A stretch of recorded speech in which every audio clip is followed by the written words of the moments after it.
Perfect. Hey, Somebody's watching the news. Hey. We're watching the news, but it's not local news anymore. Local, yeah. Yeah, I think Jim, I think James hit it there. There were one of our sister associations wanted to really, have 2037 go a lot farther than it did and more closer to kind of the way things were prior to the bills from last session. And I mean, if that's where you wanted the policy to go, then yeah, you could say it didn't go far enough, or Oh yeah, we knew that. Okay. oh, Yeah, I just want to hear. Okay. that's that gig. I And, think.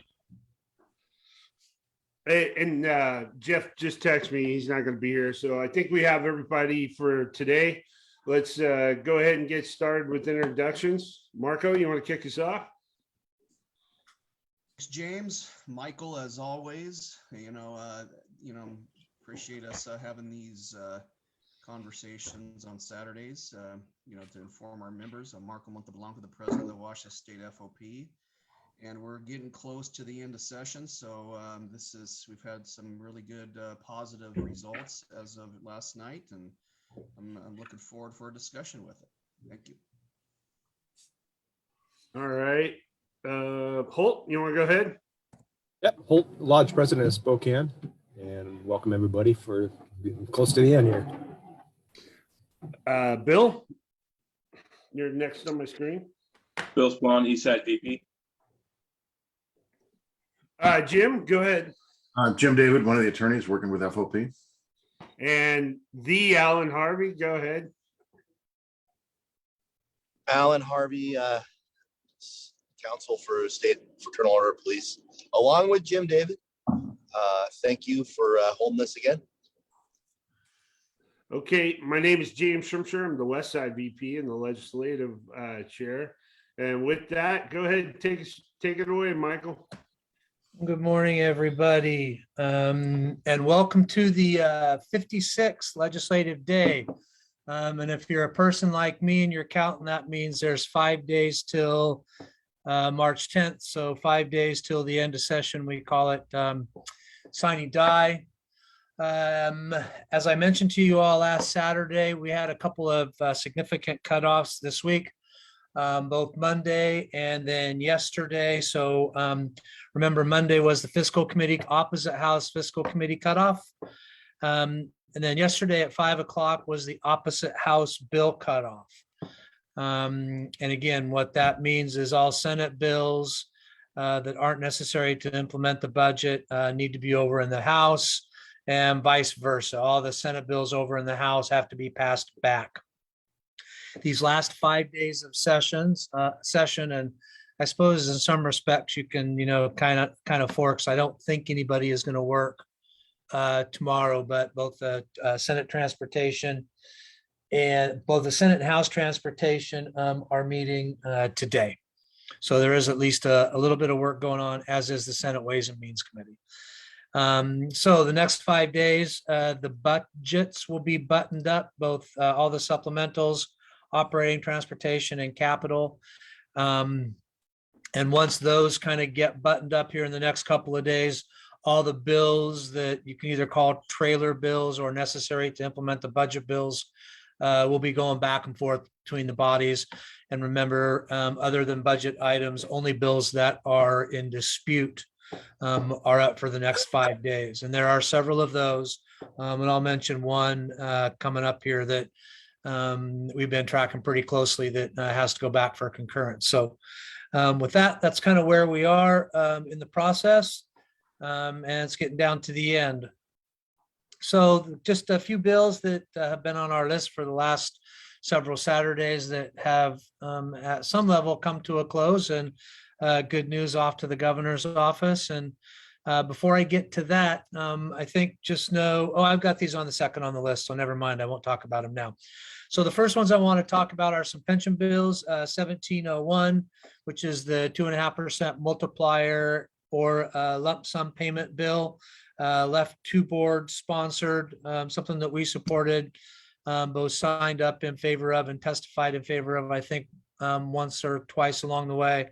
And House Bill 1759, which is the Roth IRA option, that also passed. Both of those bills recently, both of those bills do not need to go back for a concurrence. So the Senate adopted those, and they are off to the governor's office for his signature. Remember, because all the bills that I'm going to talk about now that are off to the governor's office, as of any time when we're in session, the governor has 5 days in which to sign those.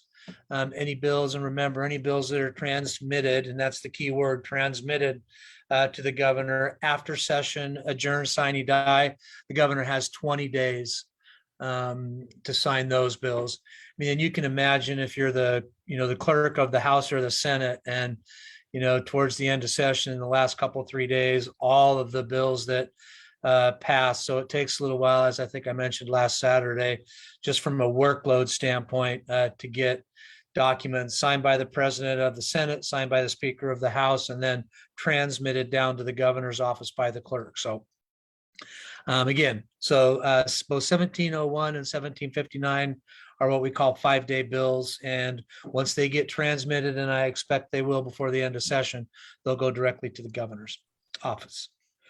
House Bill 1719 and 1735. Those are the bills we've, again, talked about many times these Saturdays, these past Saturdays.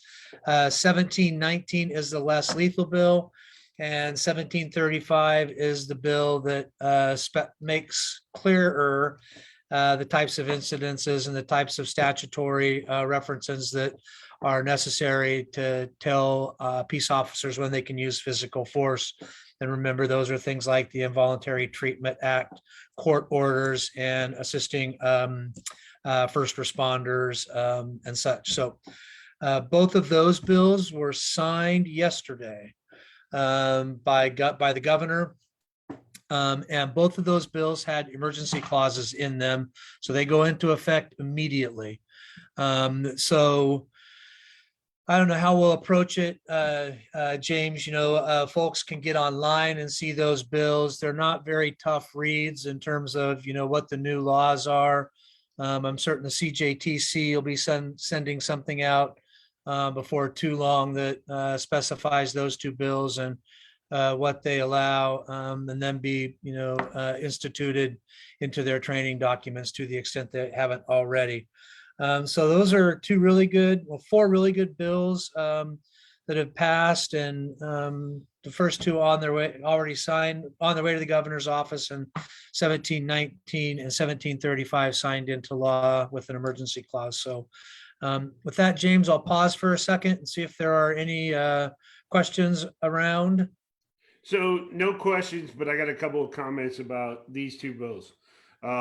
There probably last week and the first part of this week, there was a push from the behavioral health side to even strengthen 1735 and basically, or not, I'm not trying to say this in a negative way, but it would create some more obligations for law enforcement responding to behavioral health. That did not move forward at this time.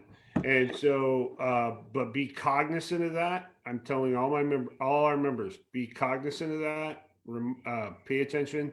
We will probably have a debrief on this and some other laws that are just made it through, with the two attorneys doing a webinar very quickly so that we can get that information out there and you guys have the best understanding. And as always, these two attorneys that are on here are your legal representation. I encourage you all to reach out to them if you have a question. Don't just take what you hear from somebody who heard it from somebody. So this is too important. We got to get this right. And so that's what I got to say about those so far. The reference that James made to trying to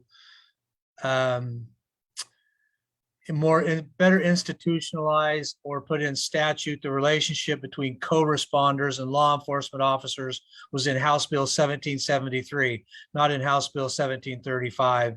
The language, as James mentioned, was put forward, and that is a bill related to outpatient treatment.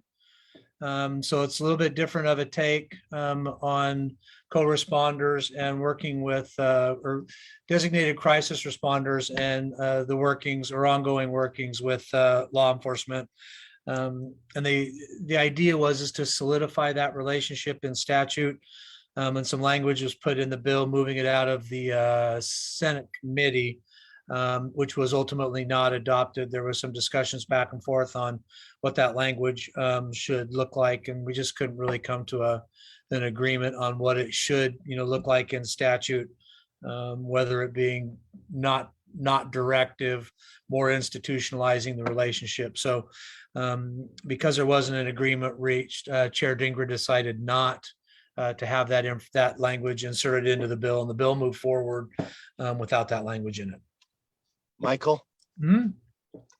I have a question on that, just for clarification for the folks here. Is it my understanding from what I got that really the need for, or the request for the language was because of maybe one county having an issue on this matter? Could be. Okay, so let's just say hypothetically that I'm right and your poker face is on like it is. I would say that for purposes of tweaking it, my 2 cents were there wasn't a whole lot that needed to be done since it ain't broke. It's actually been working a long time, and it was related to 7105 and also the juvenile version of it, and then 1079. So that's what they were going to stick those things into. So at any rate, law enforcement, it was great last year when they didn't tweak it, and then hopefully they leave it alone, but I know you guys can't control that. My 2 cents. Okay, any other questions? All right. Moving on to House Bill 2037. Peace officer use of force. We've talked about it on these Saturday calls. I think every Saturday call we've talked about 2037. It did pass the Senate late yesterday. It passed on a vote of 32-16. One senator was excused. There were no amendments considered on the floor of the Senate, and the House version passed. And because it did not make any changes to the House version, that bill goes directly to the governor's office for his signature. There were on that bill 4 proposed amendments, 3 of which I think would have been considered. One was one by Senator Padden that would take the law all the way back probably to the pre-2021 session. There was an amendment to remove the word intentional out of the bill. And remember, this is an amendment that was adopted in the Senate Law and Justice Committee, and that inserted some language regarding intentionality from fleeing and making the Terry stops applicable only to criminal offenses, so leaving out anything civil. And that when that bill passed out of the Senate Ways and Means Committee, there was a discussion there about moving the bill along, and several folks on, or at least one person on the D side, not thinking that it was a proper amendment, but for purposes of moving it forward, he voted the bill out of committee. So, and procedurally, when a bill like that is amended in committee and gets to the floor, the first order of business for the Senate is to take a vote on whether or not to adopt the committee amendment.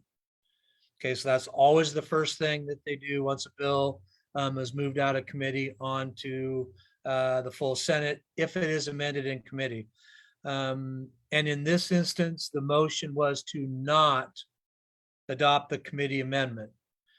which took it back to the original House version. The discussions on the House floor, you could, I think, tell in the debate that there were some folks on the D side of the aisle who wanted to have a further discussion about the amendments that weren't offered up. One in particular by Senator Dingra that removed the intentionality piece out of the bill, kept the criminal only piece, and then inserted some specific language or more specific language from the Terry case. But again, that amendment was not considered, and the bill moved out as passed by the House. So there was no concurrence requirement going to go back to the House, which I think a lot of folks maybe expected a little bit. We, the FOP, supported that bill coming out of the House and supported it going directly to the governor's office, although knowing that was our preferred course of action, but not knowing where the votes were specifically, we were also supportive of Senator Dingra's amendment as well. On the D side, Senators Billy Carlisle, Cleveland, Conway, Kaiser, Lovick, Mullet, Randall, Rolfus, Solomon, and Vandaway all voted for the bill as passed by the House, which moves it on to the governor straight away. Notably, that is, two handfuls of Senate Democrats that voted for that bill. And then I think there was 16 no's on the legislation. And I would note just there that Chair Dingra also voted no, moving on the bill, moving off the Senate floor. So what I would say sort of in that regard, you kind of see the 16 folks that wanted to maybe put a finer point on the bill. And doing that, however, would have required the bill to go back to the House for concurrence. And in the last 4 or 5 days of session, that can be a tricky ask sometimes, particularly with the politics, surrounding this legislation, particularly with folks like the Washington Association for Police Accountability and, the ACLU folks not being supportive of the bill unless it contained the intentionality and the criminal piece in it, i.e. The Peterson Amendment that was adopted in committee. So with that, James, I think I will stop. I will see if there are any questions. We'll put together a letter or an email from James and Marco to the governor's office and governor's staff to encourage his signature. So with that, I'll stop and we'll go from there. Yeah, so Just gotta- go ahead, Marco. No, I just got a point. I think it's, this is a bill that the FOP worked very hard on to make sure that, there was some clarification to obviously Terry stops and to that, things along those lines. You got to really thank Michael, James, and everybody here that has put some time in to make sure that those clarifications were adopted. We also should point out and thank the original prime sponsors to those, Rep. Goodman and Rep. Johnson for understanding and realizing that clarifications need to be made to the bill from last year. So, and all the legislators that decided to make this a bipartisan push. So thanks to the legislature and everybody who worked really hard on this. Yeah, so my 2 cents is going to be this. Nuts and bolts of it is it lowered the bar from probable cause to reasonable suspicion on investigative stops or using force on when someone flees an investigative stop. It's going to require you to notify them that they are on an investigative stop and what the purpose of the investigative stop is. You're going to hear differing opinions. I will point out that all law enforcement groups but one supported this bill. Remember, you have attorneys. You're part of the FOP. If you're part of the legal defense plan, you have attorneys. I'm sure that, as Michael said earlier, CJTC will be issuing some guidance. I'm pretty sure the AG will be issuing some guidance. But know this, it's a good bill, and I want to thank all the people that we worked with behind the scenes and in front of the camera to help make this process move forward. Like Marco said, I want to thank the prime sponsors. I also want to thank Senator Dingra. She worked long and hard on this topic and this bill. You know, even the community groups, we were all engaged. Other law enforcement groups, we were all engaged. And so this was definitely a collaborative process, and it allows us to get back to doing our jobs, a key aspect of doing our jobs. I'll only give you everyone a one, remember, you know, we're one bad call away from, you know, getting back in the hot seat. So keep that in mind. Approach this with an open mind and be safe. Michael, I had one clarification or one question for you. Do you have an effective date on this new legislation? Was there or is there an emergency clause? And could you explain to the viewers what an emergency clause is and how it could be used to accelerate this? Well, Yeah. I did that on 1719 and 1735, but I'm happy to do it again. So an emergency clause basically says in any piece of legislation that it's necessary for the immediate health and safety and welfare of the state, and it goes into effect upon the governor's signature. There are other effective dates that are put into bills, sometimes 30 days, 60 days, and if there is no effective date put in a bill, it goes into effect 90 days, or if not, usually July 1st of any given year. So that's how an emergency clause works and how effective dates work. Any other questions? All right.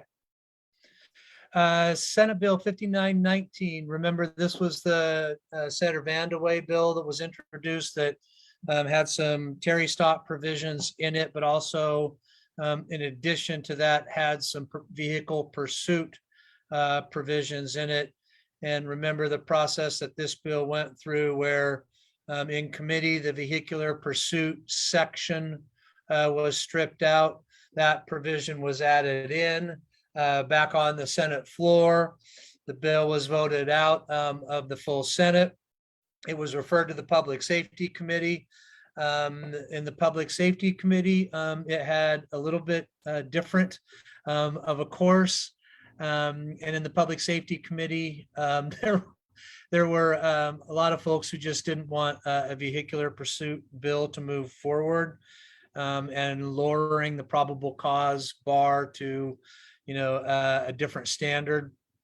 At the end of the day, the bill moved out of committee with, you know, some, what I would say, some, you know, sideboards on it in terms of supervisor oversight, notifications, that sort of thing. And I'm kind of drawing a blank on the rest of this stuff. Directly communicating with other officers in the pursuit, stopping the pursuit as soon as possible, making certain that the supervising officer and the dispatcher, again, notify surrounding agencies, and supervising officer must approve the pursuit. So it removed the intent section that was in there that sometimes intent sections are good and sometimes they're bad, and removed all the mandatory provisions related to the standard use of force for officers that was in the bill, remember. So it took all of the Terry stuff out. That bill passed out of committee and sat in rules for quite a long time, and was pulled from rules late yesterday, or midday yesterday, I guess, and was ran off the House floor with those provisions in it, and it goes over to the Senate for its concurrence. Remember, our focus for this legislative session was on House Bill 2037, or getting Terry back in some reasonable fashion. And the vehicular pursuit bill was just something that was, quite the secondary issue for us. And something that, we when we were asked by folks that we indicated we weren't taking a position on it, and more focused on 2037. Having said that, as I mentioned, the bill goes back over to the Senate. And if you read the tea leaves a little bit on the bill 5919 as it passed off the Senate floor, and those senators who voted for adding back in the vehicular pursuits, it seems to me that the likelihood that the Senate will concur in the House amendments, albeit skinny down, is pretty likely. I don't know the risk that you would run if the Senate chose to not concur in the House amendments, as you're getting down to the last 3 and 4 days of session. And as I mentioned earlier, the likelihood of something potentially going awry in that process is reasonably good. But again, given the vote of 5919 coming off the floor, albeit a broader vehicular pursuit section, will be interesting to see if the Senate just doesn't concur in the House amendments and then ships it off to the governor's office. We'll keep James and Ledge Committee posted as we go through the last few days on that bill, and seeing if they decide to, have it go back and forth for a little bit before we sign you die on Thursday. So with that, I'm going to stop on vehicular pursuits in 5919 and see if there's any questions, James. No questions. My only comments on 5919 and how everything played out yesterday. A good, wise lobbyist once told me everything's connected, and I'll just leave it at that. But moving forward, hey, Michael, there were 3 amendments accepted on the floor to the bill of the House. So yeah. And so the Senate is going to have a little bit to chew on when it goes back to, if it decides to concur. The amendments were smaller agencies, excluding smaller agencies from the supervisory notification, adding non-violent sex crimes to the list of what you can pursue. And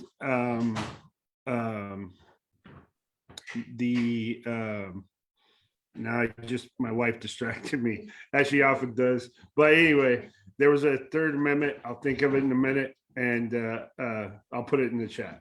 Oh, it's the pursuing officer has to have completed an emergency vehicle operators course training within the previous 2 years. Okay, that's what it was. Yep. No, that was the rule amendment. Right. The 3rd amendment was brought by Representative Roger Goodman, and it lowered the standard threshold for pursuit from imminent down to probable. He felt after it came out of committee, and if you remember his comments in committee, he even said, hey, this is a work in progress. That threshold might be a little too high. And so he offered up a floor amendment to the committee amendment, which lowered that threshold from probable to, or from imminent down to probable. So. Okay. Yeah. We'll brief these amendments and make certain that in any summary that goes forward, we'll have those in it. Okay, any questions on 5919? Thank you for that finer point.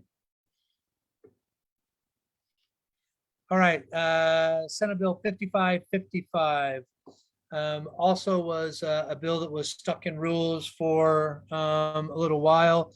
Remember, this is the bill that creates a certification process for the E911 officers that James testified in favor of. Really thankful for both sides getting that bill out and getting it moving. It passed the House yesterday, 96 to 0 to 2 were excused.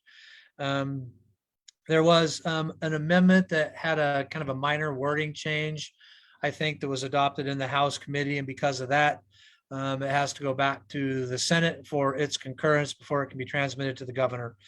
Um, So, so that one we'll watch that one as it goes through the rest of the process, like 5919, that have a few more days left before they can move on to the governor's office. So with that, we got next steps, just kind of overall, again, 4 more days. If you skip tomorrow, there's 4 more days, although tomorrow will be a working day, at least for me.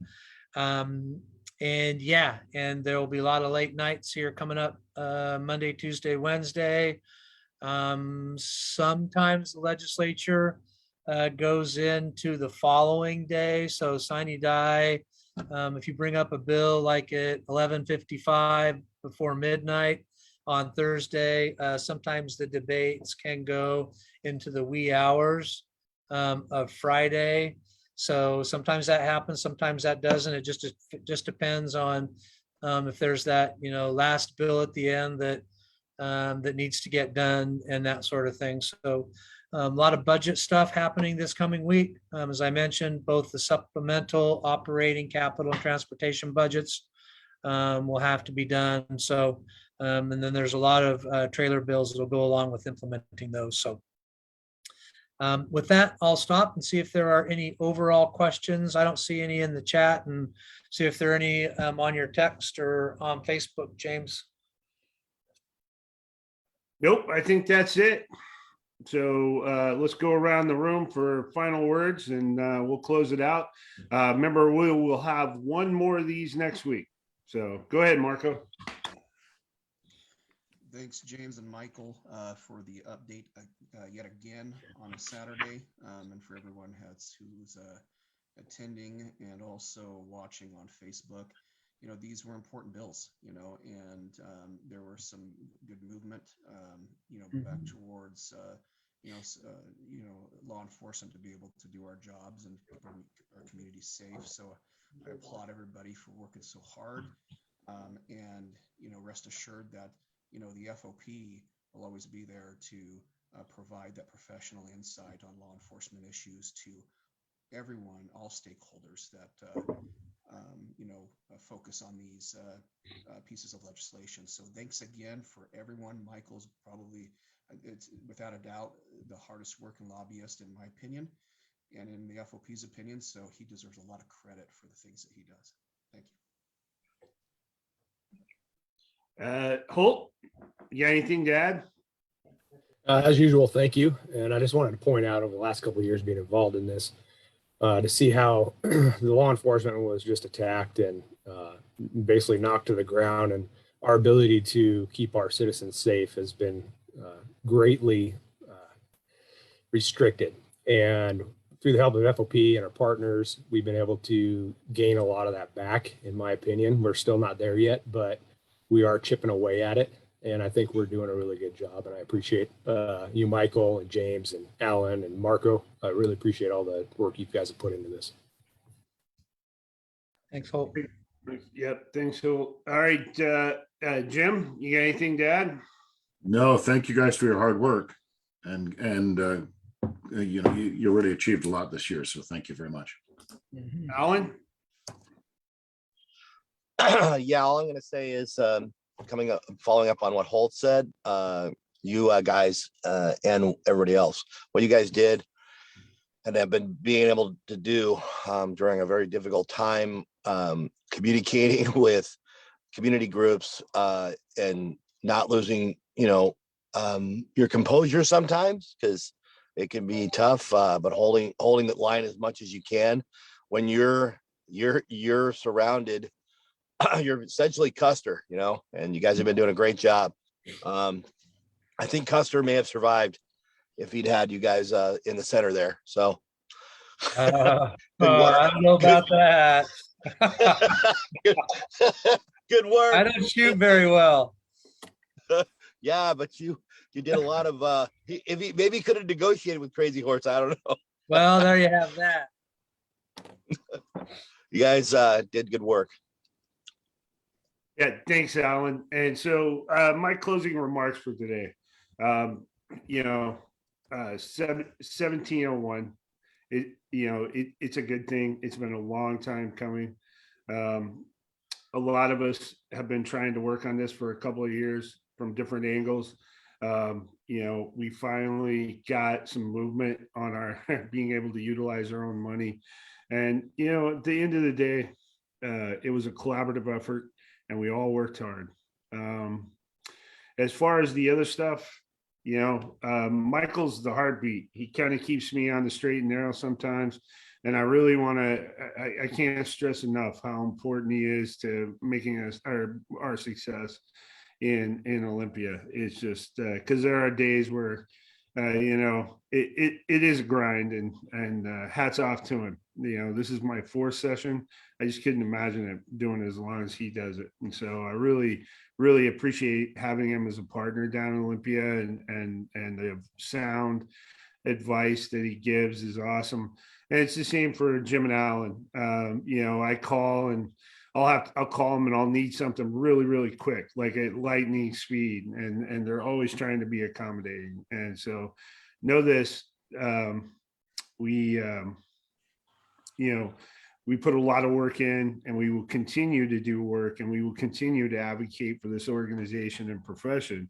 But we're going to do it in a collaborative way. We're not going to do all or nothing. We're going to work with all groups to try to make good policy. And that's what we have a reputation for, and that's what we will continue to do in Olympia. With that, I'll see everybody next week. Be safe over this coming week. Don't bite off on the rumor mill. Find out for sure. Email Marco. Email me, email Jim, email Alan, email your lodge president. Don't bite off on the rumor mill. Find out for yourself. I'm from the show me state, so show me, right? Yeah. Take Boy, that and reputation. I can't emphasize that enough. Things move so fast, things change so quickly.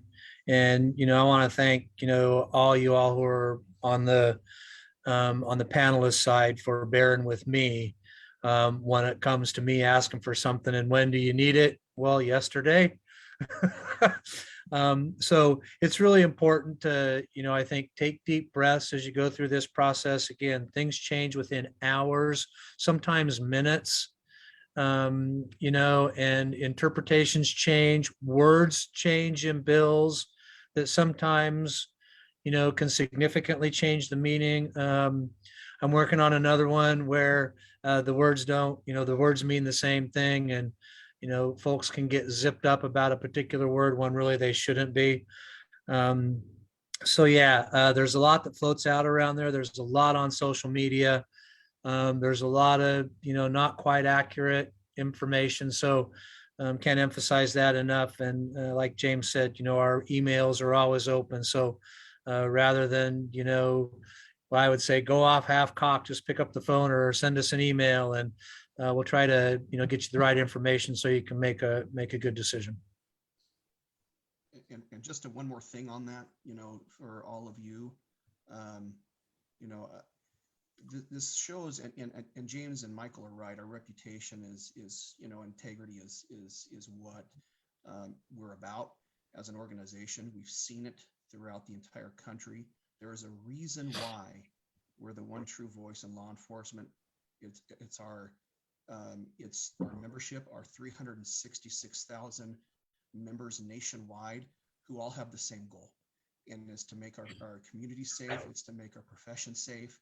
And we will always do that as that one true voice of law enforcement. All right. I think that's a good note to close it out on. Everybody have a safe weekend. This will be up on our YouTube channel, WAFOP TV, here later on this afternoon. I'll see you all next week. Thanks, everybody.